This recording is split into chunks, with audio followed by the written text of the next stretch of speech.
I'm Roy Johnson of the Neutral Zone. So now that we're managing our internal experience of anxiety, we need to talk about how do I manage the external stuff about what's actually going on. The temptation in either of these scenarios, as we talked about, is to go into fight mode or flight mode. But even as I'm now managing that and deciding, okay, I'm not going to lean away from this, I'm not going to go charging into it, instead I'm going to lean into this, how do we do that? Generally speaking, there are two different ranges of strategies that people might employ.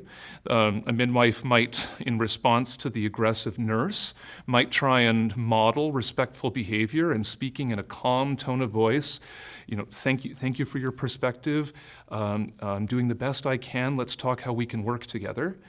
While that can be effective, it tends to backfire. Oftentimes when we're doing that, we're trying to model good, respectful conduct and hoping that they'll join us on that level of communication. It's usually too subtle for a bully. Bullies respect pushback. And if I put myself too disadvantaged in my tone and approach to them, I run the risk of sounding patronizing and condescending, and it's likely going to inflame them further. The second range of approaches that we generally might try is to be very boundary setting, particularly when we're in advocacy mode for the patient. So perhaps in the second scenario, the midwife is now responding to a doctor who's being aggressive in her perception with a patient and wishes to speak up in the patient's defense. You can't touch her like that. You have to practice your bedside manner.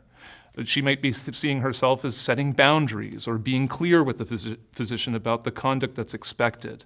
However, this too can backfire because now it can look like the midwife is bullying the doctor.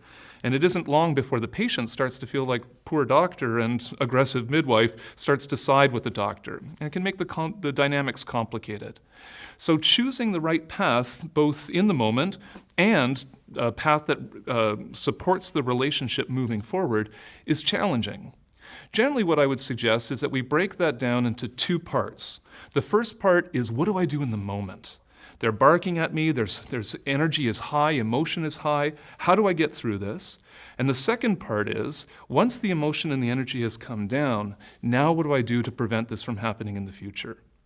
Let's look at the first part. It's quite likely that by the time the nurse is barking at the midwife or the doctor's being aggressive with a patient and now the midwife is asserting herself, it's quite likely that all roles there are having an anxiety response. They're all feeling more physiologically aroused than they otherwise would be because it's a stressful situation.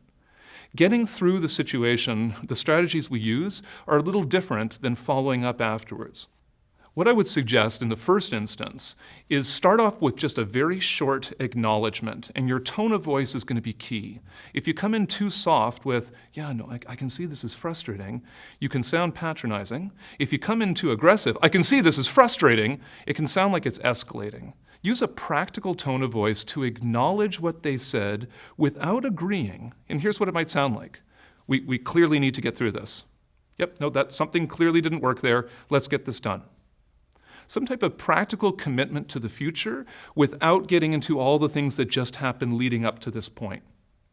Then finish the task. And I appreciate that that's stressful.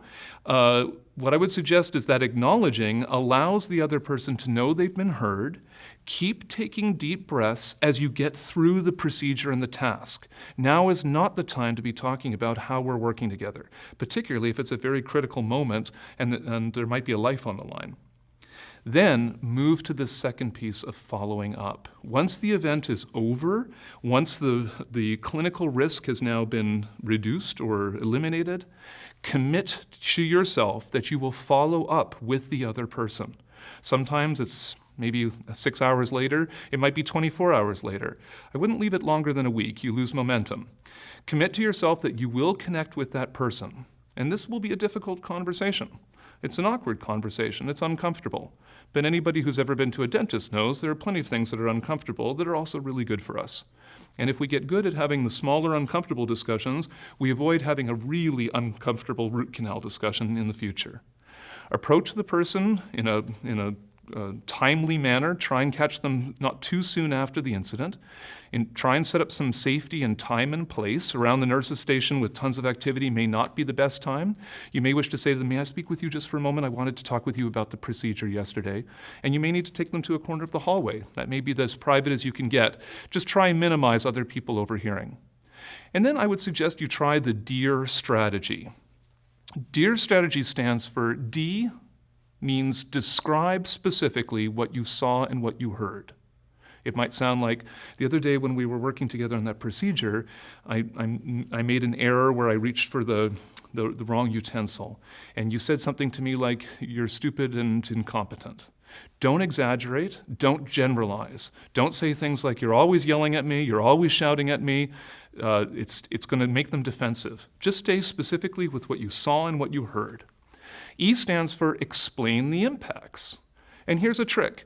If you generally have a good working relationship, talking about your feelings are very good statements of impacts. If I generally work really well with the nurse and we generally have good camaraderie, if I say that it was upsetting and it was hurtful on my end, that's one way to motivate her. But if we don't have a good relationship, if I suspect the nurse is a bully, don't talk about your feelings.